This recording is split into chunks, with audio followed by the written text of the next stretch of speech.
Ani bojo kinawaya minokajep nimki kwe dijnikaz tik mixing donjaba mashkos dodem Anishnawbek kwendao. My English name is Thunder Woman. That's my Anishnawbe name. English name is Carla. I'm from Atikmikshing, Anishnawbek, which is just located outside of Sudbury. I'm also residing in the territory of the Robinson-Huron Treaty, so that's my home. And my clan is Elk. My last name is Petahtegoose. I'm an auntie. I'm a community member. I'm also a mother and a daughter. So with that, I wanted to share a bit about who I am. I'm also a researcher, a student, so I wear many hats, but I wanted to allow some space for my colleague to introduce himself as well. Rasmus, if you wanted to. Ja, og du ved sin Vales. Hej, jeg hedder Rasmus Afgård. Jeg er fra Danmark og født og opvokset på et lille landsted i det nordlige Danmark. Jeg er en fantastisk forældre midt på en romark i det nordlige Jylland. So, yeah, that's my introduction, and that's where I'm from. My parents got in there too, and I'm from a turnip fields in the northern Denmark, as country boy. Thank you. And okay, yeah, so I'm gonna share a little bit about our project. Also, I'm gonna give a little bit more content with some of the things that I'm gonna be speaking about. So when we started this project, the beginning of the research, there's a book called Research is Ceremony, and his name's Sean Wilson. And he talks about what it means to incorporate ceremony into the research practices as Anishnawbe. But he also talks about the other side, coming from a Western lens and working with community and Indigenous people. So he was able to talk about both. So when we first started this project, I had met Rasmus, and David Pearson was also a part of our group. And so the first thing I wanted to do is I said, well, let's go to Atikmikshing. I brought them to my family arbor, and before they came, I offered my uncle some tobacco. So tobacco is the first teaching that has been given to the Anishnawbe people. And if you look into wanting to know more about some of the foundations of Anishnawbek, there's a book called the Misho Miss book. It's like written like a children's book, but it really has the foundations of some of the principles that we follow as Anishnawbe people. So I offered my uncle some tobacco to go and sit by Shkode. So if you can see in our title, Improving Communication, Sharing Anishnawbe Gikendassonin Knowledge through Shkode guidance at the center of braiding values. So in that title, there's so much meaning that will be shared when we complete our project, hopefully.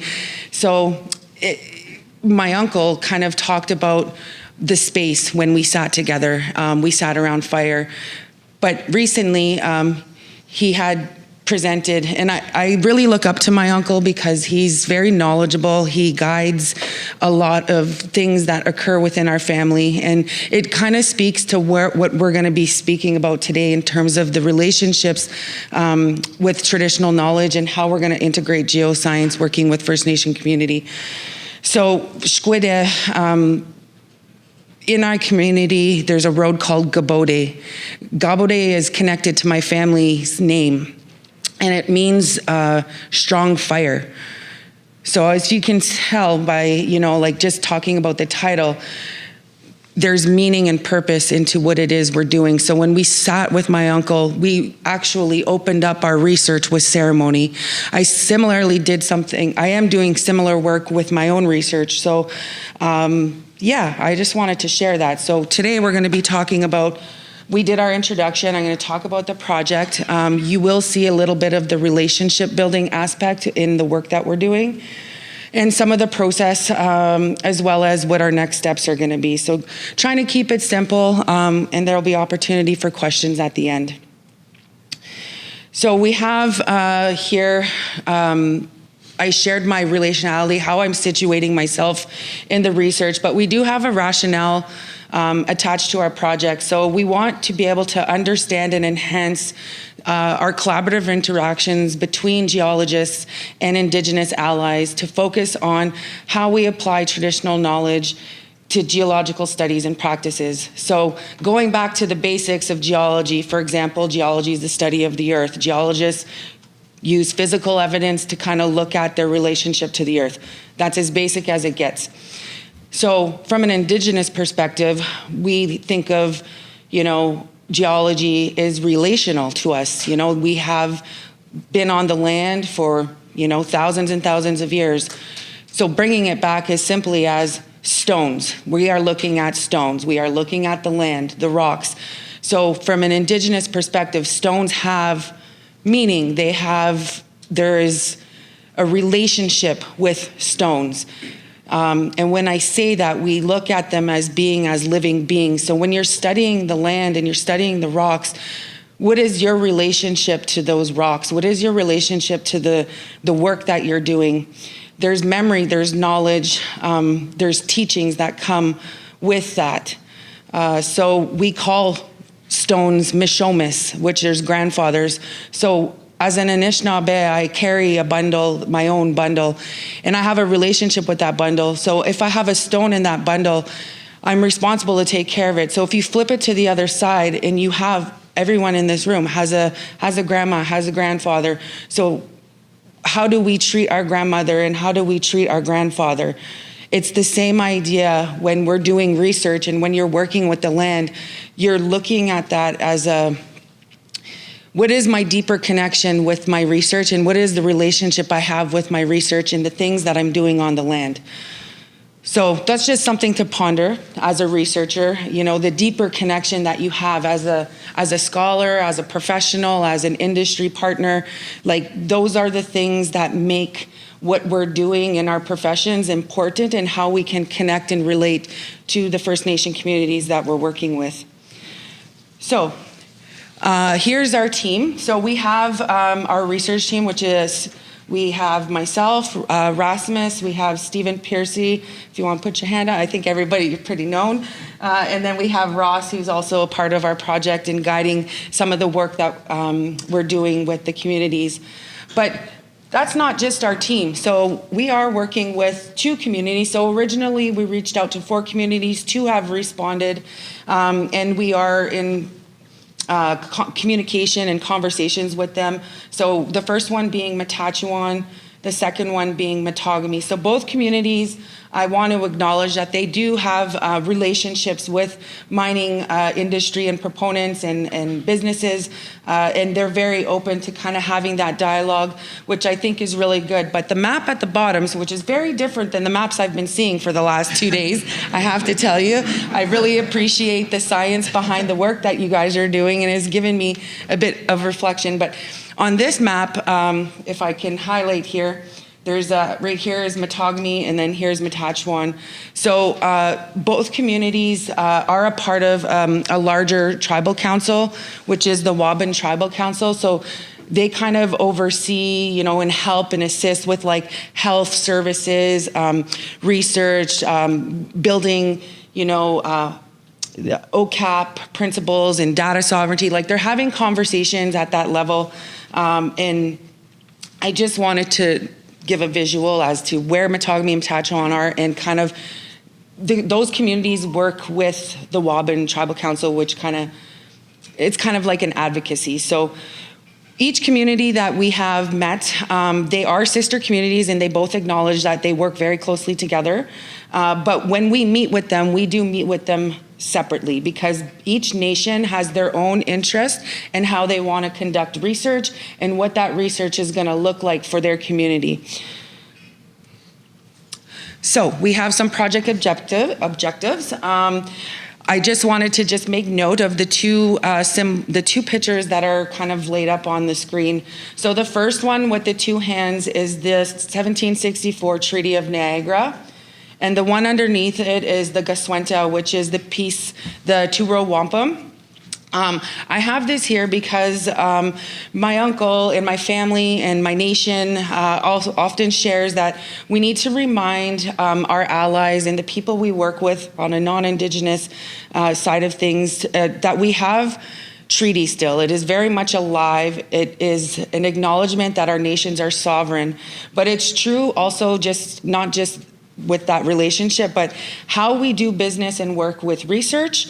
For example, what we're doing with this project, and then the obligations that are attached to that mutual respect and understanding. So we're working with nations in their house, and that's something to always be reminded of. Like when I come to your house, like I want to respect the way you do business in your house, whether that's taking off my shoes, like things like that, keeping it simple. So when we go and sit with Metahtegoose and Metachewan, we're still reminded, I am Anishnawbe, but I am coming in with a different hat. We are coming in as researchers and acknowledging that history that has come with researchers. Sometimes it hasn't always been the most positive historically. So when we developed the proposal, thinking about these objectives, we want to have that starting of the good relationship. We want to be able to collaborate and discuss how that Indigenous knowledge is going to be transferred back and forth with their community people. So knowledge keepers and elders, like how they're going to feel comfortable coming and letting us, sit with them around fire, things like that. So we want to strengthen the partnership to be able to understand the traditional practices from each community. And then how we're going to do that, we're going to do that through following their community protocols. We're going to do that through building a strong relationship and whatever that might look like. So our project is still very much kind of like building relationship right now, but we are working our way up to what that might look like. So in both communities and Anishnawbe culture, there's Ake, Anishnawbek, and Gikendassonin. So I am not a language speaker, but I am learning. I'm a lifelong learner, as they say. So Ake is land. Anishnawbek is like the language, like how I'm speaking, and I'm translating what those words mean. So when we're working with communities, their perspective is land, language, and culture are all connected. So like when we talk about our stories and we talk about traditional knowledge, land, language, and culture are all intertwined together. So when we talk about traditional knowledge, it's kind of embedded in the work that we're going to be doing when we talk to elders. Like it's going to come out through oral stories, sitting around the fire. It's going to be very verbal. So the word Gikendassonin is kind of sounds like Gikendassonin, right? Like you could kind of see the beginning word. So when we talk about language, we're breaking down the words. So when we talk about Metahtegoose and Metachewan, if we ask them about what those words mean, we're going to get a story. We're going to get teachings. It's going to be ingrained into all that. So traditional knowledge is describing how we work with tobacco and fire. So when I talked about the Mishomis book, it's connected to some of our original instructions. It's important to remind yourself of how we do this when we're doing the work with Indigenous nations, because it's going to keep coming up. Canada's moving forward, our work's moving forward.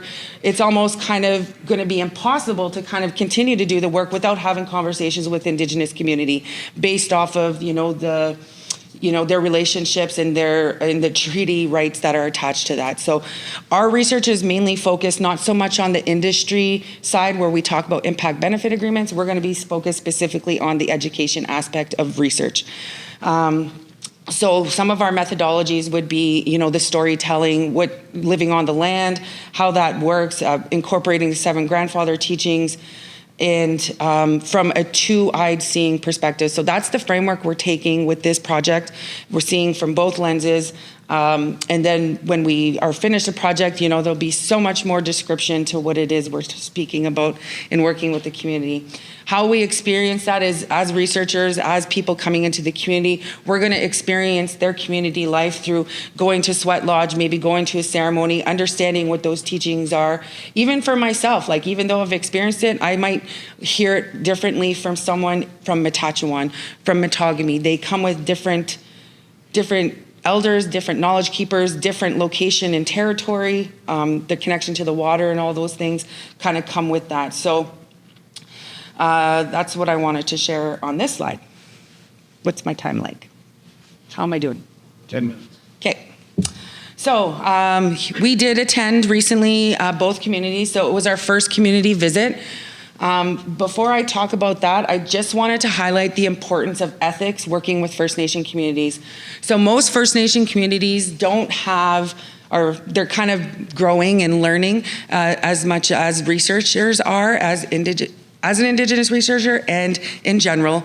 OCAP is ownership, control, access, and possession. So First Nation communities are really like making it, they're asserting their ability to assert their right in data sovereignty. So OCAP comes in with this. So when we go into the community, they're talking about like, how are you going to use my information? What's it going to be used for? What are your principles as a researcher, and how do you integrate OCAP principles into the research that you're doing? But not just that, we incorporate the grandfather teachings that are a part of that as. So in my own research, I'm using the 7 grandfather teachings as my ethics, on top of OCAP, on top of being mindful of data sovereignty. So how those nations want to protect and retain the data and how it's stored, those things are being kept in mind when we work with Matagami and Matachewan. So when we had our initial meetings with the communities, they also have community priorities that are very different from each other. So we are leaving the research up to them and how they want to see the process roll out with community engagement to be able to access their elders. Like we're not just like, hey, we want to talk to your elder. Yeah, they're just offering it up like, real easy. It's not that easy. It's taken a lot of, we're 6 months, almost a year in, and we've only just met with them recently. So building the relationship with both of those communities, even though I'm Anishnawbe, I still have to be mindful of that role. Like I can relate, but I still need to build that relationship, and that's coming from an Indigenous Anishnawbe perspective. So imagine being a researcher, wanting to do research as an individual. How are you going to do that? Well, I think I might need to bring on an Indigenous ally,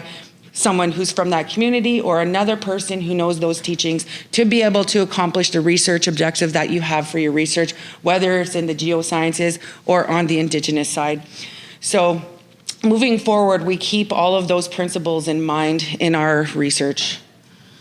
So we have some important dates. I'm not going to go through all of those, but I wanted to highlight one of a few. So we did present this research at the Research Week at Mamwazing, which took place in November. So Rasmus and I had an opportunity to speak at Laurentian University and to just share what it is we're going to be doing. We also had a virtual meeting with one of the communities. That was back in December. I spoke with them about, plans about what we're going to be doing, what might that look like. We're still kind of planning that process. But I think, Ras, if you wanted to kind of talk about PDAC and GACMAC and what that is going to look like for us. So this is upcoming. So we didn't actually get to that yet, but I don't know if you wanted to just highlight it briefly. I can few words on that. You're meeting at PDSC. You're meeting with Matachewan community. Is Matagami coming down? Yeah, I can't remember. Both of them. So you're meeting with both of them. I can't unfortunately join PDAC this year. But then in May we have a special session like that on May 12th, Monday. It's set to be in the afternoon, so if there's a session you want to skip at GAC, this is not the one. So I really want you to see as many of you there as possible. That would be lovely. We have 2 speakers, 30 minutes each so far. The name of those will be coming through later in March, I think. Yeah, on the GAC, so I don't want to mention these here, but there will be 2 speakers, and then we would have a panel discussion with 4 analysts. So it will be around 2.5 hours session, 2 hours and 45 minutes, or something like that. So just have that in mind. those of you that goes to that. Yeah. Yeah. So, Thanks. yeah.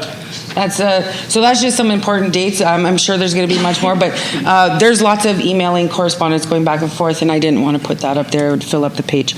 So I wanted to show this visual, just kind of like, it's kind of an anticipated timeline. It doesn't mean we're sticking to this, but just kind of how we've started to kind of where we're going and what we see it being at the end. So the first 0 to 3 months, I'm going to use this fancy pointer. Okay, 0 to 3 months, I highlighted, this is where I was meeting Rasmus and the team, kind of what we want this project to look like, kind of developing the proposal.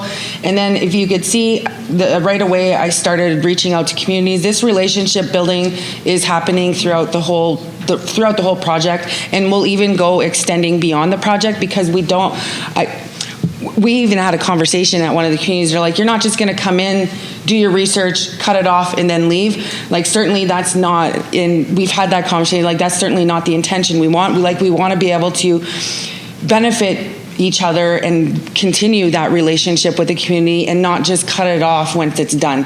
Because sometimes that has happened, where researchers have gone to communities, they go in, they get what they need, and then it's like time to go. The intention of our research is to really kind of harness that relationship and kind of, minimize that, I don't want to call it a fear, is that collaborative work that we want to happen at both sides. That two-eyed seeing, the benefit that we're going to get from each other with doing the research. So implementation, we've kind of already started to do that. See it kind of happening into the 12 months, kind of a little bit past the year. Gathering data, so that would be kind of doing that's our circle work, that's sitting around the fires, that's meeting with the elders, that's how we're going to obtain the data. Both communities have their own process and how they want us to keep information confidential. And then follow-ups are happening all throughout the whole project, and then hopefully in the last 6 months, there's going to be writing, and we're going to be completing and wrapping up the project and bringing all that back to the communities. So what's next? We're going to continue our community visits. We have plans to meet in April and in June. I'm going to be kind of traveling up to the communities to meet with their elders. We had talked about a youth gathering and participating in that, and that is to be able to relate to the community so that we understand what their community life is like. So talking about my own community, I know what that life is like in Atikomikshin, but I don't know what that life is like in Metachewan and Matagami. So I'm going to go put myself in Matagami and Metachewan and work with their people, work with their council, work with their frontline staff, to experience what community life is like, hearing their stories when we're sitting at I'm going to be going up to Beaverfest. I haven't even heard of Beaverfest before, and I'm like, yeah, let's go. I'm like, I'll be there. I'm set up a booth, and I'm going to stand there, and I'm going to talk to their community members and see what that's all about. So, yeah, these are some of our next steps, and really trying to get involved right now so that we can set up the next stages to begin our data collection with the community. And I'm almost done. So this slide here, OCAP is a registered trademark, so whenever we talk about OCAP, it is acknowledged and referenced in each and every one of my presentations because of what they stand for. If you are interested in OCAP, they have a fantastic website, they have training. I encourage you to go check it out. And that is my presentation for today. And before I wrap up, I want to say, Mishom sak minwa nokmesak gi mizane igade Gikendassonin nangwo means our grandfathers and grandfathers have recorded knowledge for us here today to be able to stand here and talk to you and share about everything that I know. Miigwech.